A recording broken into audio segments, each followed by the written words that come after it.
Hey everybody, welcome to Black Lotus Live, where we talk about all things strange and unusual. And tonight we have producer Joe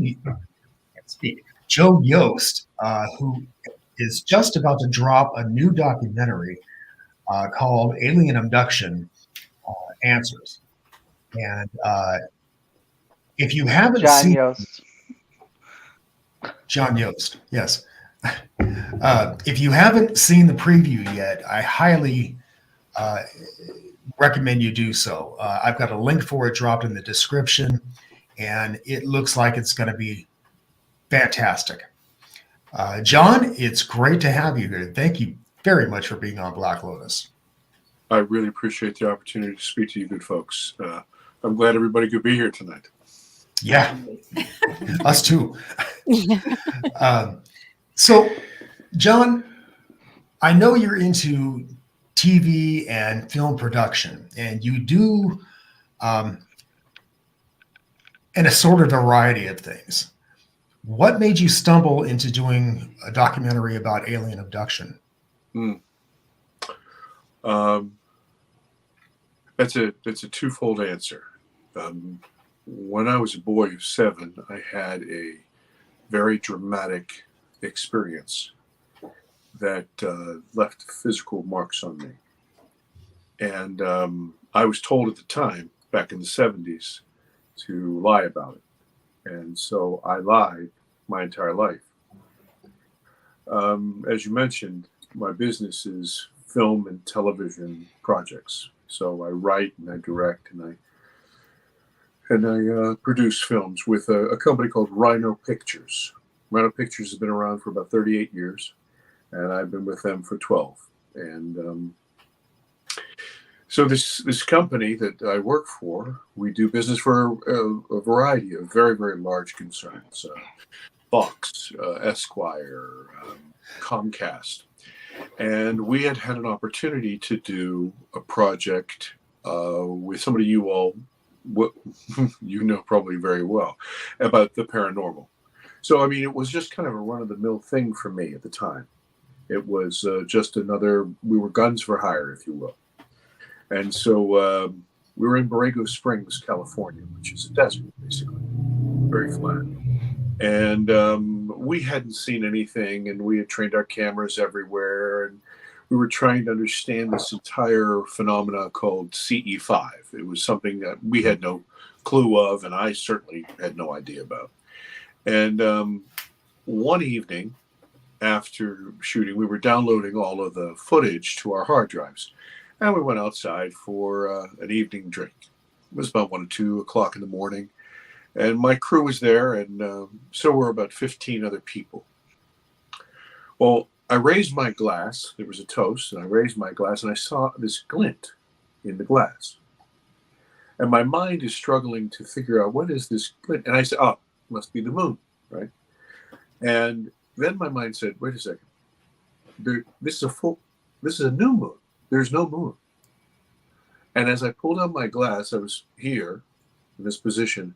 I saw about 30 feet in the air this thing, which was about the size of a Volkswagen. And it was glowing. It had its own luminosity. It was kind of a blue-green. And I'm looking at it, my mind is racing to try to figure out what this is. And the only thing I can come up with is it's a Mylar balloon, like one of those get well balloons you buy in a hospital. Right. And just then my mind said, no, that's not a balloon. I grabbed my cameraman, who's to the left of me. I turn him, and just then he says, wow, everybody else that was with us, about 15 people, they're saying, now remember, all of them are involved in CE5, which I have no idea about at the time. They're saying, oh, welcome and thank you. And I thought, are you out of your damn minds? Do you see what I see? And this thing went in a zigzag position and stopped right above my head. And it froze. And when it froze, I froze. And then it zigzagged away from me about a 45-degree angle and stopped and then drifted off into the desert. And everybody was very grateful and happy, and my camera crew was completely nonplussed, and I was terrified. That experience that I had as a 7-year-old boy that I had lied about all these years came back, and I was reliving the emotion of that 7-year-old boy, and I couldn't control myself. So I made my polite, good evenings to everybody, and I made my way back to my room. And I've said this before, I'm not proud of it, but I barricaded that door, and I had a very, very difficult night. Excuse me. So what had happened was that this began my quest, passionate pursuit, what do you want to call it, to find out what had happened to me. People noticed that there was a difference in me, and this was affecting my performance in my job and my personal life. And so that just made me more and more angry, because I was reliving those emotions as a 7-year-old boy, and I'm 55 years old. I need to control myself, and so I'm battling it, and this is what happened, and this is how it started. So I needed to find other people. I started to throw myself into research. And then I found out, I was totally surprised about how many people, hundreds of thousands of people around the world, who have had some type of experience with what I refer to as other, and thus began the film. It was never supposed to be about. It's like an awakening. Yeah, it really was. So, can you tell us a little bit about what happened to you when you were 7? Yes, sir. I was 7.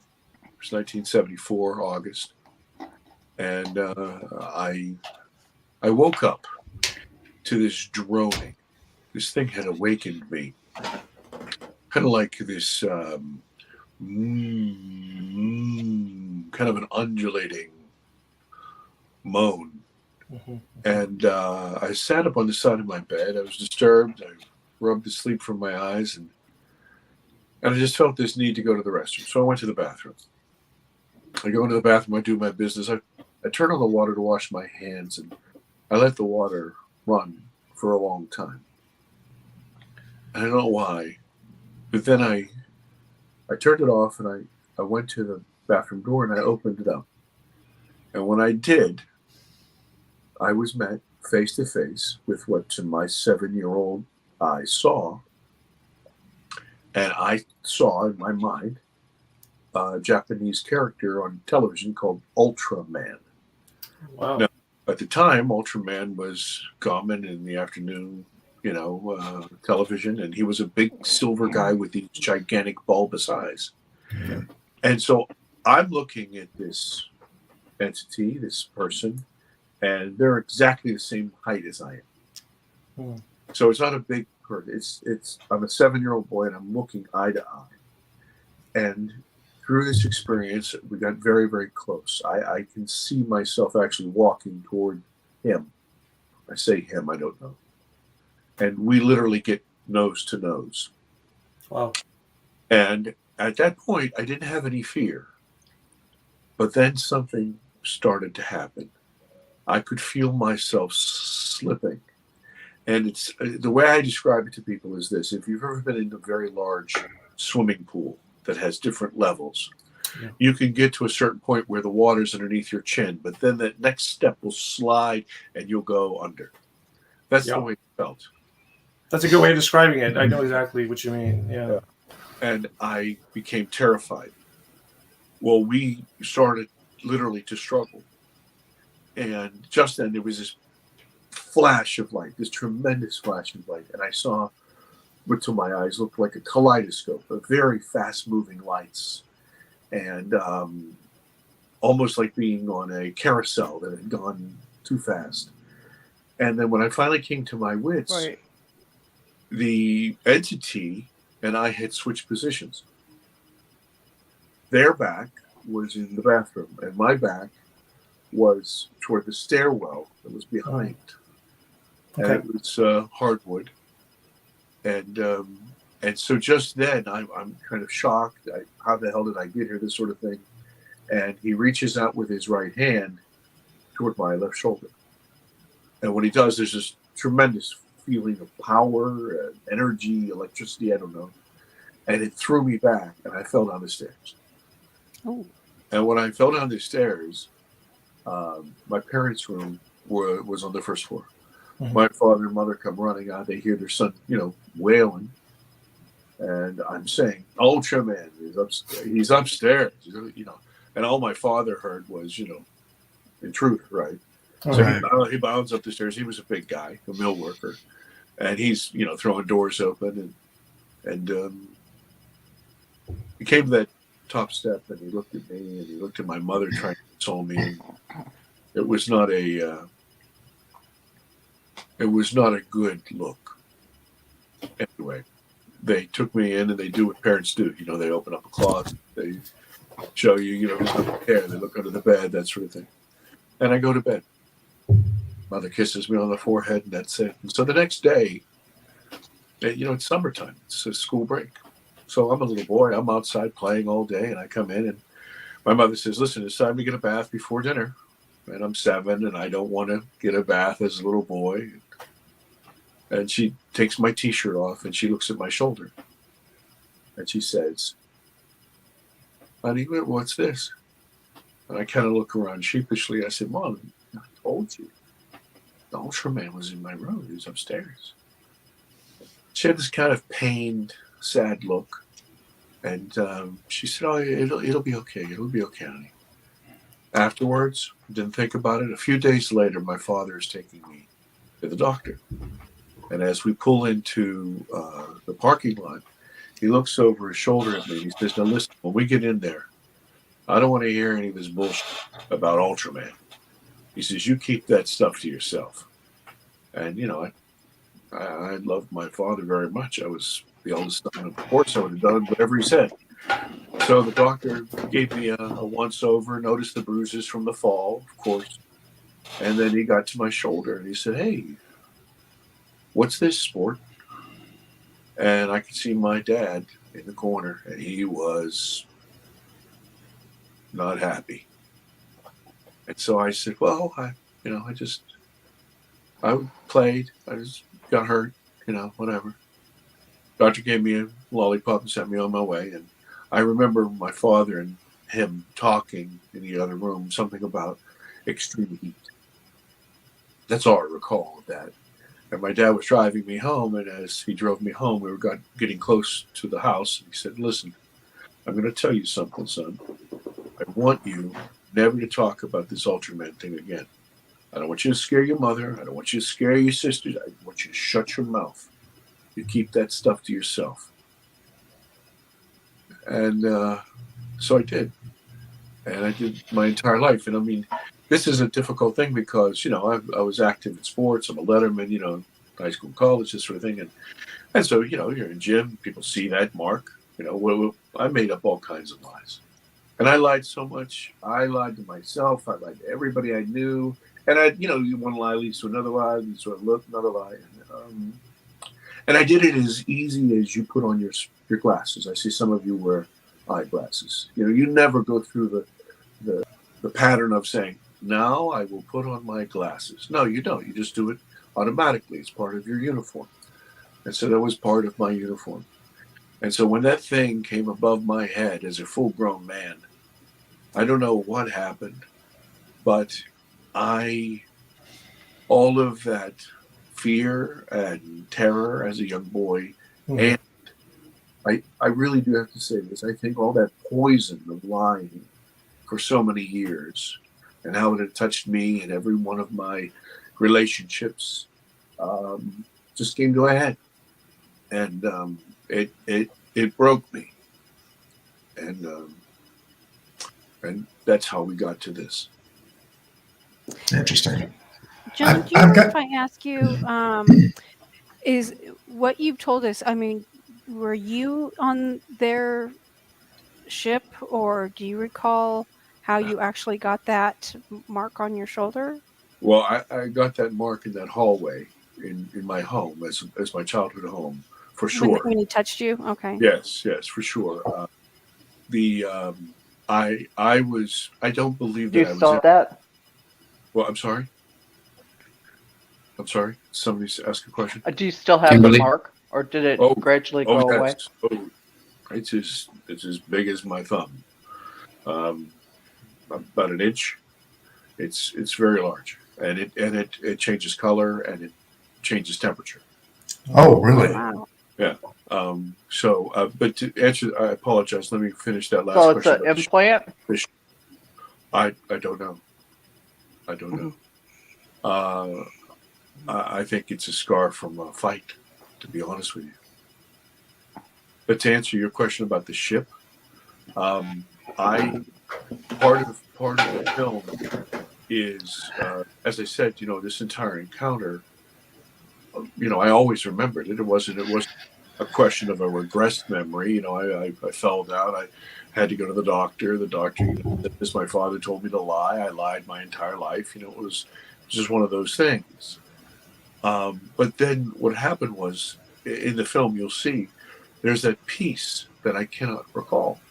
Mm-hmm. How did I change positions with this? I don't know what happened. So I know I might be getting ahead of myself, but I had gone through a quantum hypnotherapist session with a brilliant woman named Debs Shakti, who had a global practice and has helped people for decades. And I saw where I was. I don't know that it was a ship. I think it was subterranean, to be honest with you. Wow. Oh, Interesting. okay. I think it was subterranean. Interesting. Okay. Now, something I like, I've listened to your interviews, and something I What like. what makes you subterranean? It was massive, and I could see stalactites and stalagmites, and at the top there was this irregular opening. If there was some light above, so that's why I felt that it was subterranean.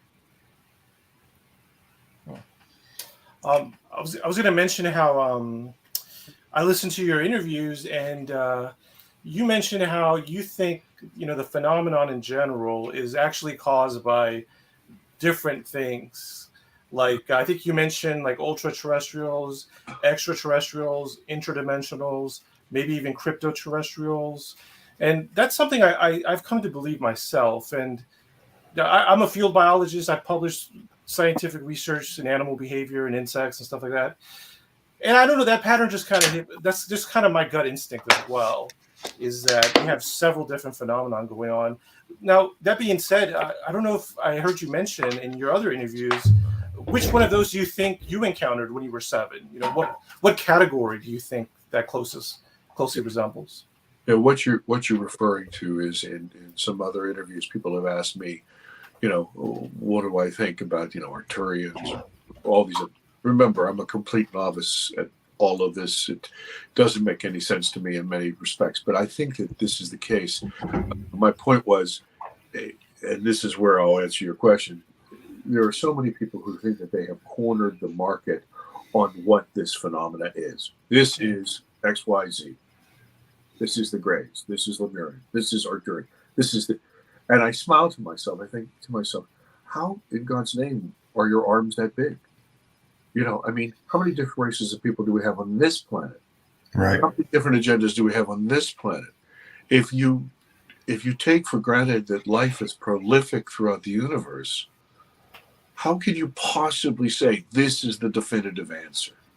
You can't. And it's just, anyway. Absolutely. I honestly believe that there are 4 separate kind of origins of this phenomenon. I think that number one, that yes, in fact, look, our governments have lied to us for many, many years, and that we have some technology that none of us know about, and that's the way it's been. And so some of these things are the result of that. Of course they are. Secondly, I truly, and I had an experience to kind of back this up, there is some sort of intelligence some sort of intelligence that's been with us since the very beginning, that has coexisted with us in this Gaia. People call them sprites, fairies, and elves, and there's this elemental sort of intelligence that's here as well. And then, yes, of course, we have entities that are coming from other planets. Of course, years ago, there were no other planets, and now we find thousands and thousands of other planets, and they're all in the Goldilocks zone. Of course, they're coming from other planets. We're sending probes throughout our solar system to explore. Why wouldn't they? And if we had the ability to send people to Mars already, we would have. This sort of thing. Of course, it's logical that it is. And then also, we are dealing with something that is ultra-terrestrial, something that is beyond our physics, that is outside our plane of existence, that literally pushes itself into our dimension, acts with us, observes us, and pulls back. And this is what we have called angels and demons since the beginning of time. This is just my theory after interviewing hundreds of people. Now, as far as me, I was not abducted by grace. There were entities with the ones that took me that I'd probably identify as gray. But the one that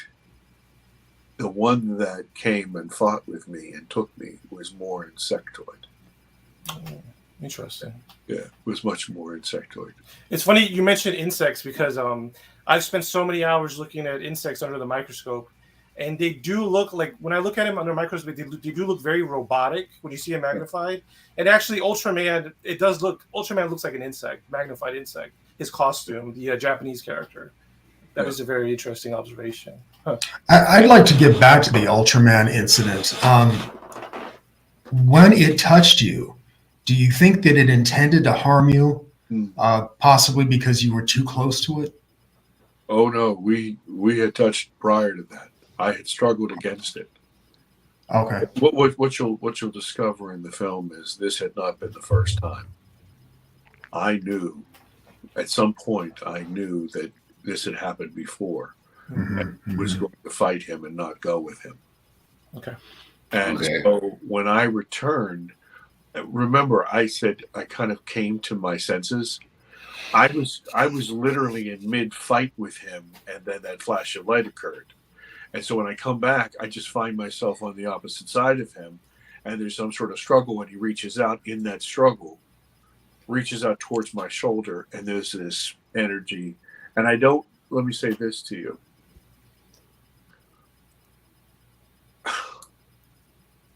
I think that energy came from me. Okay. Okay, I have about 900 questions, if I can ask a couple. Okay. First of all, what area of the country were you living in when you were 7? Pittsburgh, Pennsylvania. Okay. Are there caves there? I'm so bad. If you're outside of Laurel, Texas, I don't know anything. Laurel Caverns are one of the largest. Okay. That was one question. Did your dad see him when he went upstairs? You said he had this look and it wasn't a good look. Do you think your dad saw him? No. I have several answers to that. But at that point, the bad look was one of disgust and disappointment. Gotcha. Okay. And the scar you received, this is the weirdest thing. And I'm a tomboy. I grew up in the country. We were always running around barefoot and dirty. We cleaned up every now and then. But my cousin had a leg operation, and where he had his operation, he had no sweat glands. And so the dirt would stick to his body everywhere except where that scar was. Is that the same thing with your shoulder?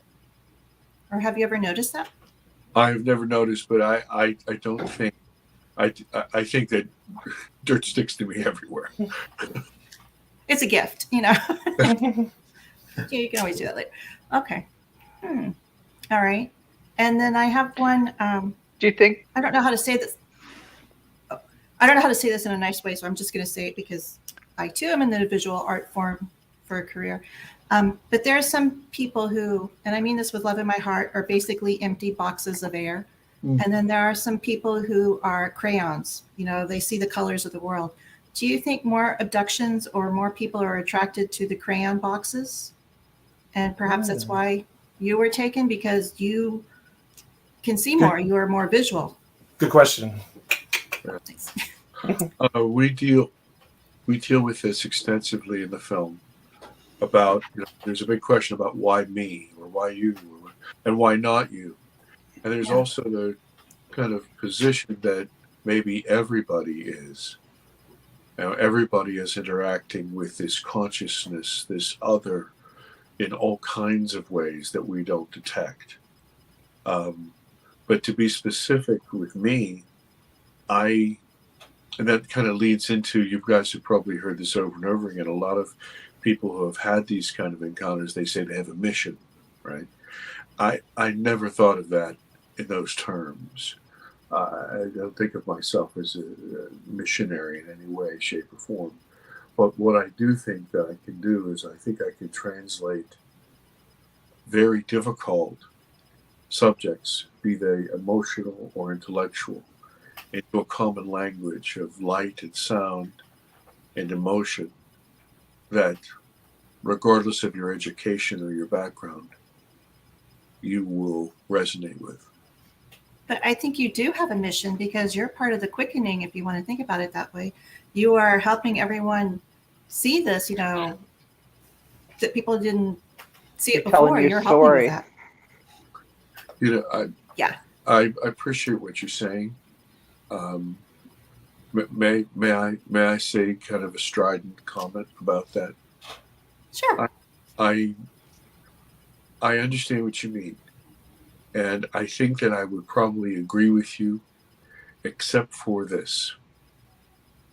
It seems to me that a lot, not all, but a lot of people with a mission, they become the mission. And I can't allow that to happen.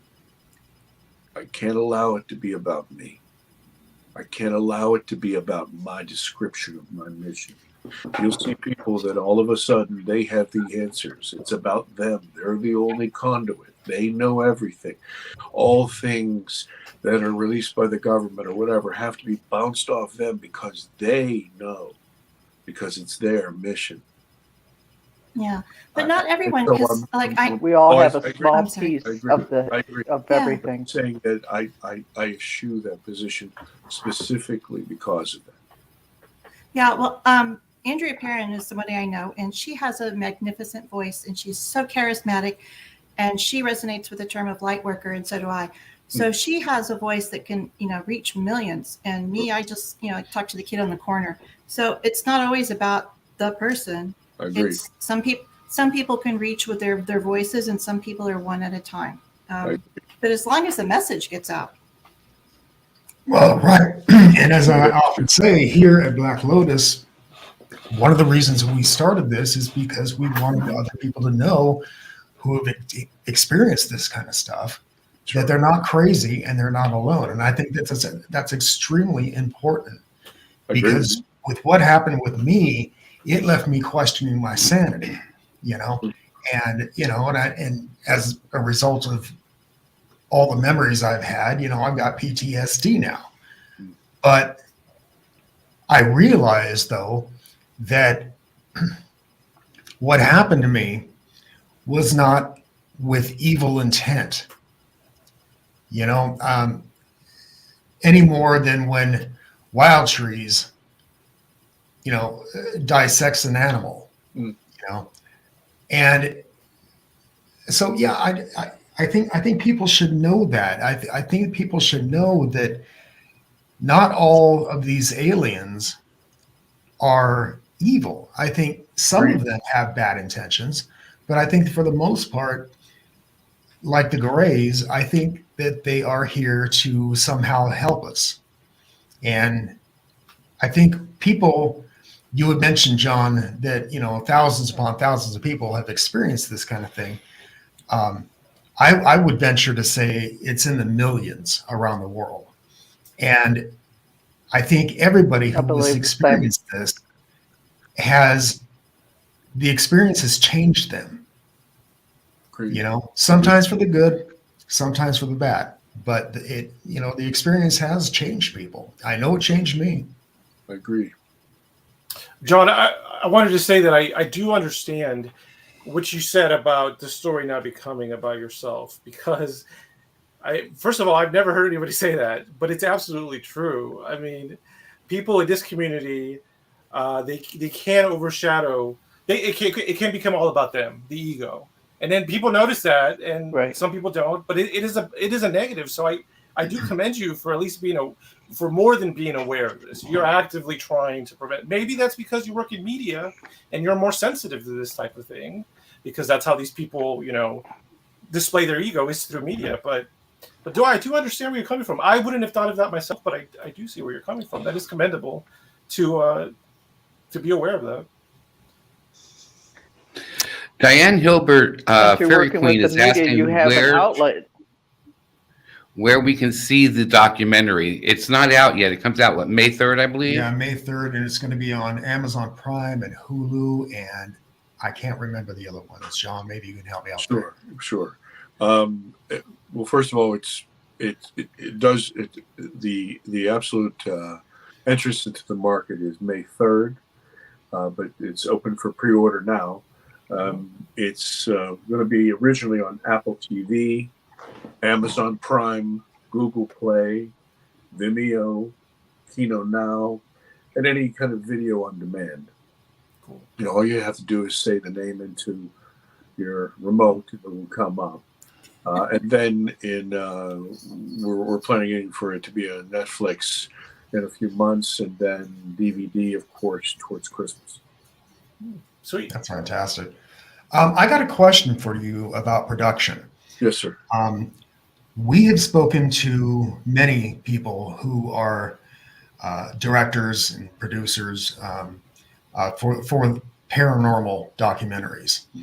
And it seems to me that they get looped into it, almost typecast. Do you fear that may happen with you now? I don't know. I'll tell you the truth. As I mentioned, I've been in this business for 20 years. So, I've done everything from sports to true crime to, comedy to history to whatever. In fact, I think the thing that we were doing right before we started this was true crime. Would you say typecast or buttonholed? You mean by the audience? I don't think so. I think for myself, I still retain all of the talents that I have. And of course, I work with a fantastic team at Rhino Pictures, and we do all kinds of things. I will say to you personally, though, I see this film as one of three. Okay. The film, you understand, because you'll actually be part of the session when I go under, and you'll discover what happens on the other side. It's one of many, many sessions, but it was the culmination of the final session. And so this film is all about taking people from where they are, which is, and I mean this in a very broad sense, from ignorance and fear, shepherd them through that, because it's necessary. You can't ignore that exists, to understanding. That's this film.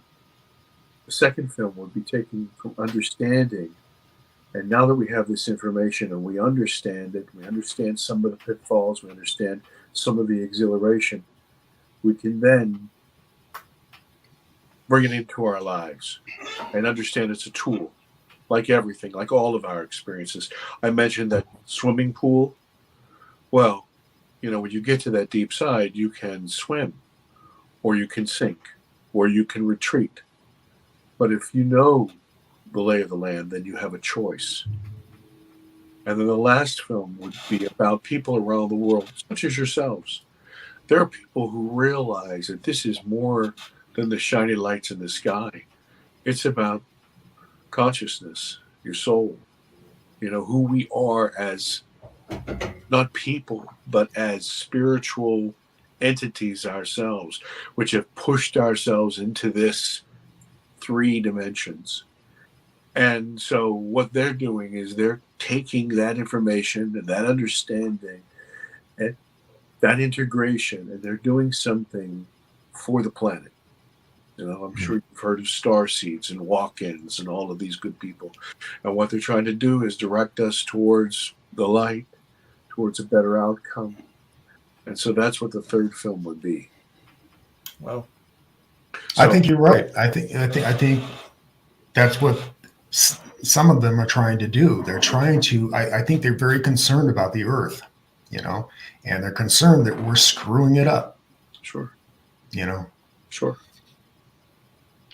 There's so many different types as well. So I don't believe that they're all malice or all good. I think each one has an agenda of their own.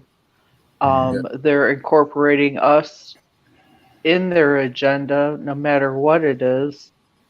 I believe that it's a family generational issue as well. I don't think that it just happens to one generation in the family, even though they may not talk about it or you may not know about it. Do you recall any examinations or anything? When I was taken, that moment that there was the bright flash of light, I was taken somewhere which I believe was subterranean. There was education. There was not an examination. I haven't delved into the previous times of being taken. So I don't know about that. It could be. But my entire experience that I was able to recall and to also then recall under hypnosis was all about education. And that's in the film. I think they take us, but then they give something back. Yes. Well, that's I agree with you. And we come down in helicopters and we shoot deer with tranquilizers and we give them a tag in their ear. So, there's an aspect of that. There's also an aspect of, you talk about generational. Well, people who splice trees and plants together, they do that botany over many, many years and generations of that. There's an outcome that's being looked at. They're concerned about this earth. Yes, some of them are concerned about the people. There are some others that, they don't care at all. They think of us as less than apes. But I think there's a preponderance of proof to show that, in fact, the majority of entities that we're dealing with, in all of those situations that I mentioned, those sources, have a brighter outcome for us, even though we might not see. Do you think that your father kind of understand you? I'm sorry? Could you repeat? Do you think that your father really did understand or believe? Do you think that your father really did understand? At the time. Do you think that your father understood or believed you actually? Yeah. I don't think both of my parents, they're both passed. But I'll tell you this: I was 7 at the time, and my parents had been married for 8 or 9 years at that point, and within 2 years of that incident, they were divorced. Something had happened.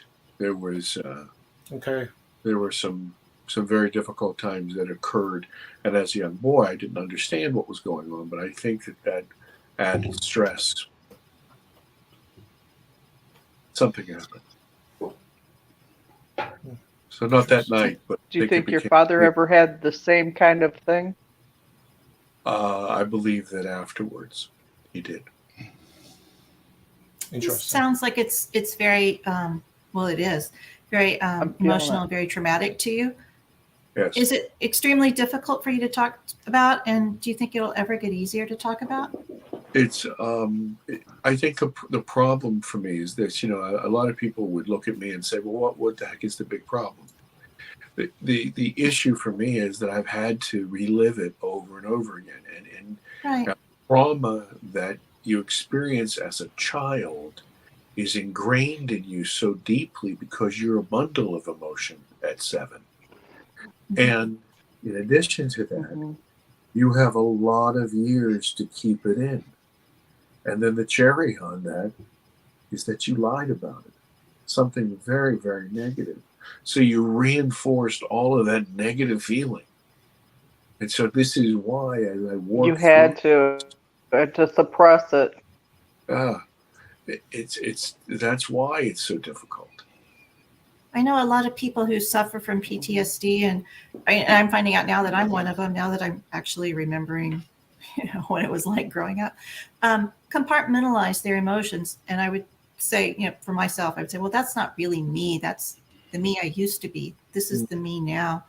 Do you find that to be true, or is it just it's always going to be there and part of you? I mean, it certainly shaped your life, but it doesn't really have to define your life. I agree with you, and thank you for that question. I think what it did was it poisoned my life. And I'm specifically talking about the human interaction, the lying. I'm not saying necessarily the phenomenon. I'm talking about the reaction. And Right. I actually addressed that in the film. I can't wait to see your film. And so and a little bit earlier, one of the gentlemen here said it changed him. Mhm. What it did for me was it made me into a very, very honest guy. And if you truly know about honesty is not always pretty. And it's Very difficult. true. It's difficult to be that honest starting with yourself. And that's a really painful thing. It's been very painful for me. You mentioned that you believed that you had been taken before the incident when you were 7 years old. Do you think that you are still being taken? I know it's the case. Really? Yeah. I know it's the case. There are big gaps in time now, and it's so. When I say funny, I mean ironic. After that, there was all kinds of phenomena in the house, and my family noticed it. This is the trouble that I'm speaking of, and one of the reasons that I believe that my family broke apart. There was all kinds of phenomena, and of course, lying and youth and ignorance helped me compartmentalize it, as you say, and ignore it. And now, when you, as you know, once you're aware of it, you can't help but see it. Mm-hmm. You can't help but notice it. It's almost like when you have a loose tooth. Your tongue, you shouldn't play with that tooth because it hurts, but you can't help it. Your tongue goes directly to that tooth. Mm-hmm. And so you can't help but notice these things. And so for me, now, after this, during this film, I had several very, very big things happen to me, and there were witnesses. And then I noticed that after we completed the film, and I've been trying to work through this with good folks like you to tell them about the film, that there have been chunks of missing time, present day.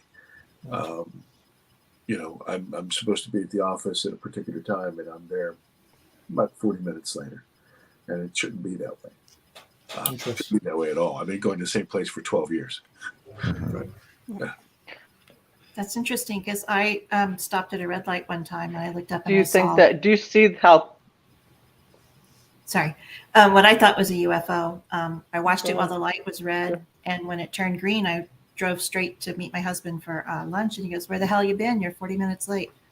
So, I mean, to me, it's just like, oh, okay, well, I've lost 40 minutes. It didn't seem to affect me because I don't remember anything else other than looking up and seeing it drive through. Sure. Sorry, Kim. No problem. Do you think that you see things a lot differently than what you did? You see things in a different light, in a different form than what you did prior? I believe that we start out, being abducted early on in life, like in infancy. So it's almost like they condition us. I know I jumped the question or the thing here, but I think that we're conditioned at a young age to not fear them. And then when we're taken, it's like, it's not as traumatizing unless we don't have a recall until later on, which is more so.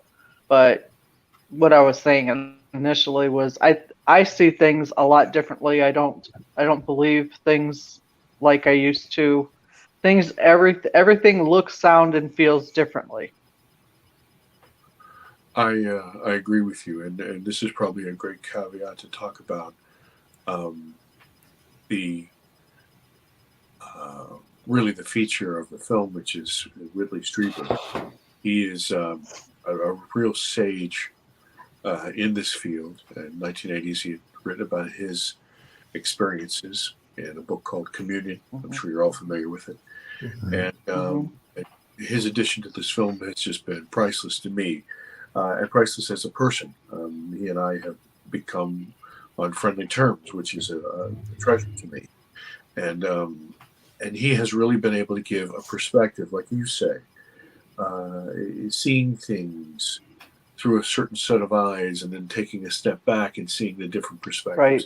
He's been able, and in the film, this is one of the real brilliant pieces. And trust me, it wasn't my idea. It was my wish, but it wasn't my idea. That Mr. Strieber was able to bring a real coherency to the narrative. And so when you see these very emotional things, it would cut to him, and he can kind of explain and walk us through, really mentor through these things together. And for myself, absolutely. I mean, when you truly realize, and I don't mean know, I mean know. When you know that you can't see the whole spectrum of light, that things exist outside your sight, outside your hearing capacity, when you know things are around you all over the place, and you know that you accidentally interact with them, and maybe they don't accidentally interact with you, this will change your perspective. And so yes, it has. Oh, yes. Yes, it has. I have pictures of what I was taking of ice circles at the time, back in 2013 on February 17th, and there was nothing in the sky visually. After I downloaded them pictures onto my computer, I kept one. It wasn't until I downloaded onto my computer did I see that there was two crafts. And they were cloaked. They were not visible at the time. So they have the ability to cloak and be around us without ever us knowing. So we don't have a clue as to how many are watching us. I agree. When you were doing the documentary and talking to all these people, did you find one single commonality between all of them? That's a really interesting thing. I want to say surprise. Every one of them, regardless of their handle on their experiences. I mean, the experiences in the film, I kind of expected everybody to have mine, right? Because once again, I had no reference. And some of them had some similarities with me. Some of them were completely bizarre. There were two women specifically, Kimberly Porth and Stacy McCardle. They had talked about actually prior to their incarnation here, that they had some sort of agreement that they would participate in this activity. And I found that, first of all, mind-blowing. I was incredulous at the time, but I watched the footage hour upon hour upon hour, and I've come to realize that, number one, they're telling the truth from themselves, and number two, I could see the wisdom and the choices that they made throughout their life.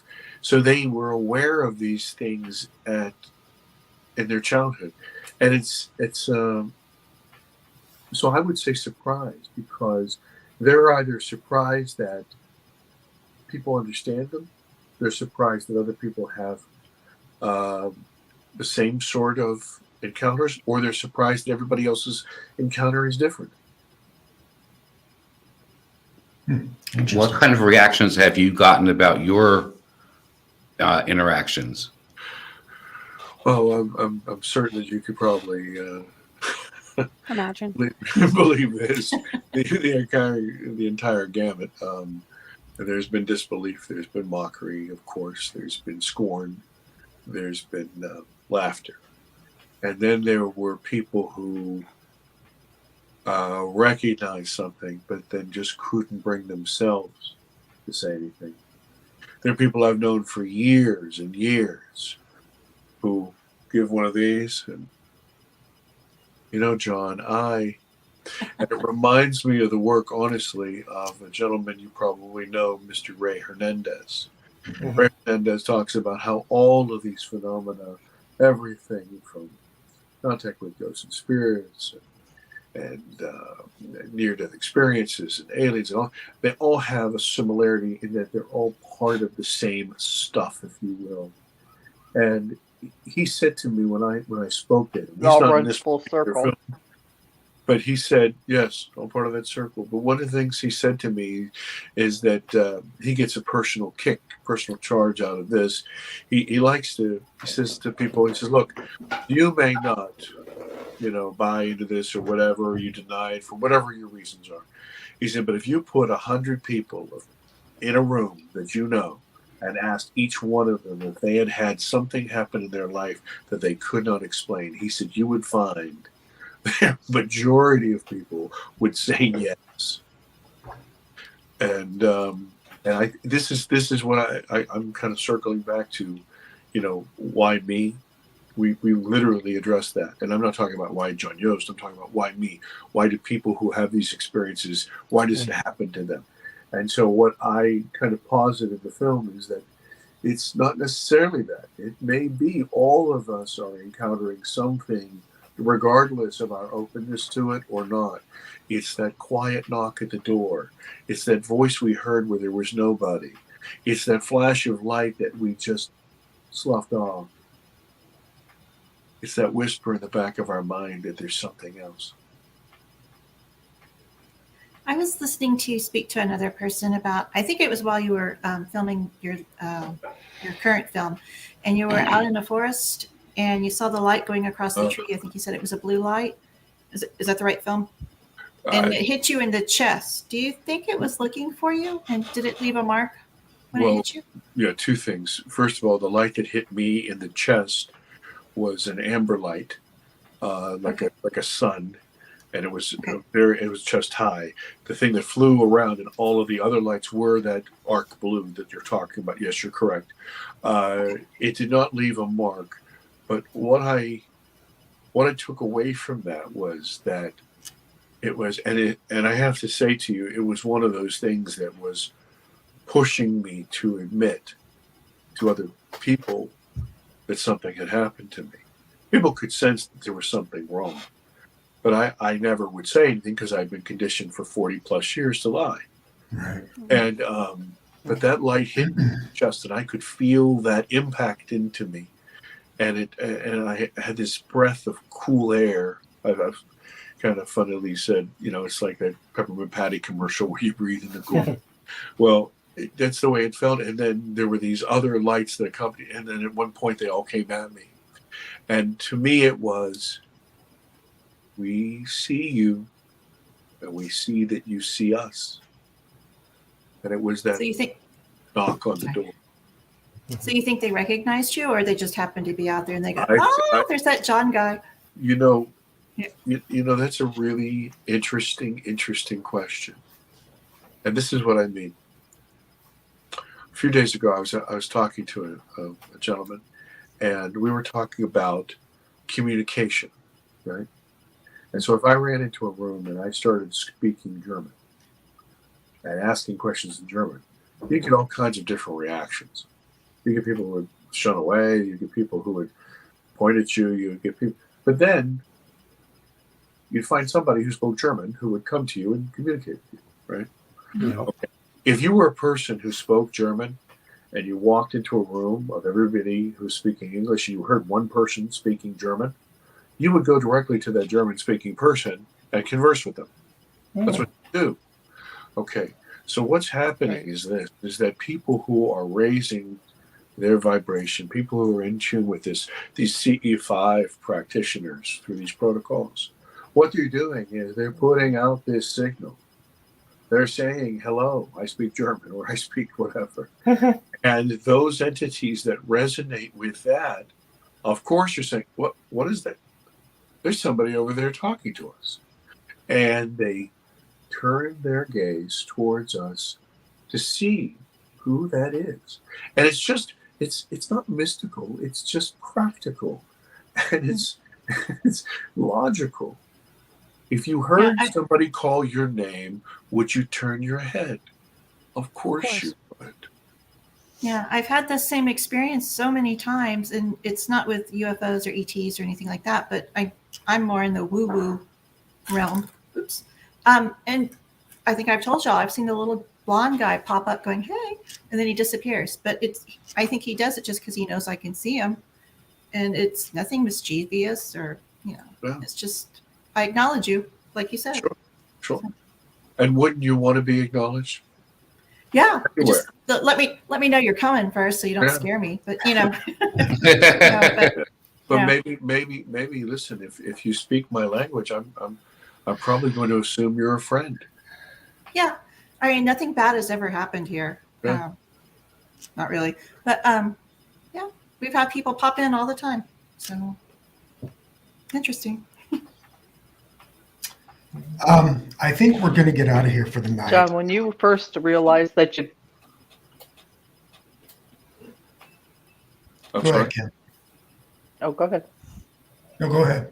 I was going to say, John, when you realized that you were able to speak freely instead of having to lie, you no longer felt dumbed down. Your energy was free, and that had to have felt amazing to you. To no longer have to lie and,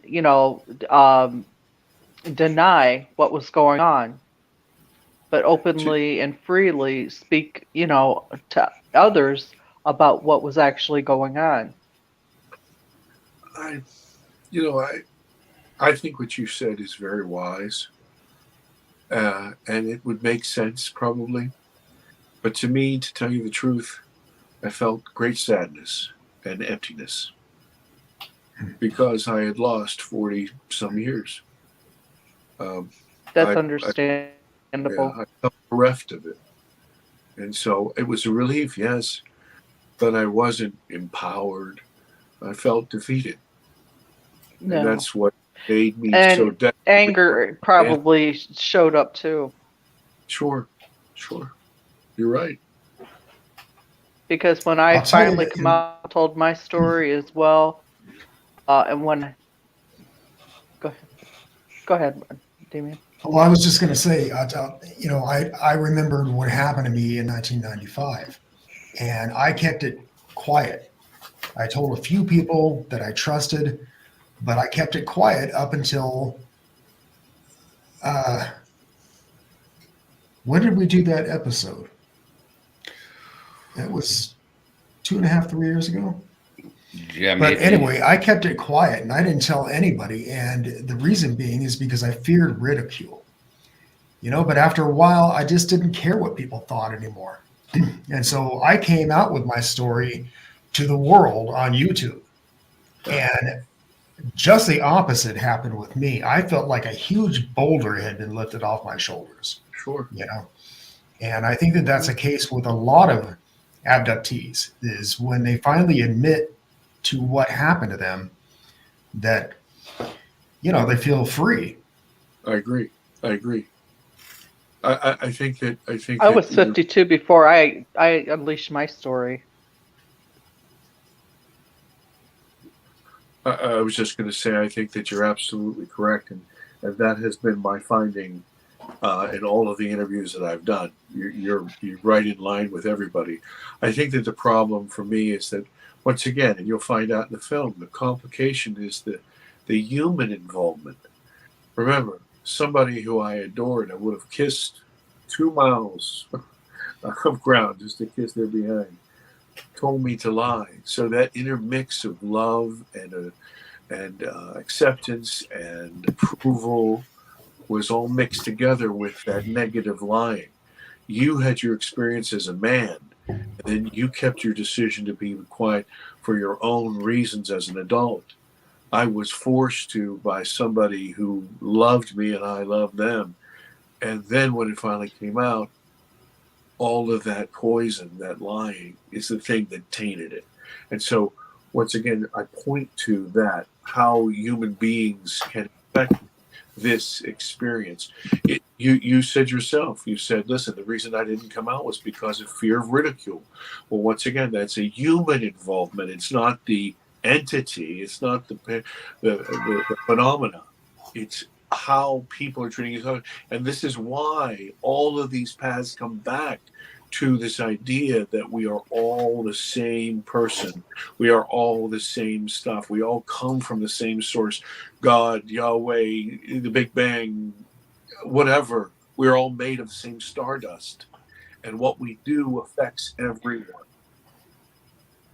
And so... Well, the time period, too, matters. I'm sorry? The time period of which it happened and occurred, everybody was hush-hush. They were getting visitations. They were being threatened if you talk about this, that, or the other thing. You were being ridiculed and everything else. Like I said, I was 52. I've only shared my story 8 years ago about what happened to me. But again, it goes back to saying, like I've said, social media, people can say how bad it is, but in the light of areas like this, it's been very helpful to help others through telling our stories and sharing things like that with others, so they know that they're not alone either. And not all of us are on the same agenda. That's why you have some that are in total denial at best. Right. Exactly. John, I just want to say real fast, John, thank you so much for coming here. I think you're a talented filmmaker, and you really did move me emotionally. I could tell this is emotional for you, and I hope you continue to change your feelings. I hope your feelings continue to evolve on this subject to a place where you have more peace. But thank you for being here. I thank you. Yeah, absolutely. Thank you.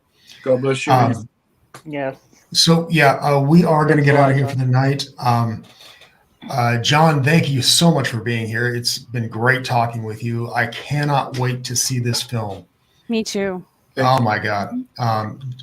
From the trailer alone, I was gripped.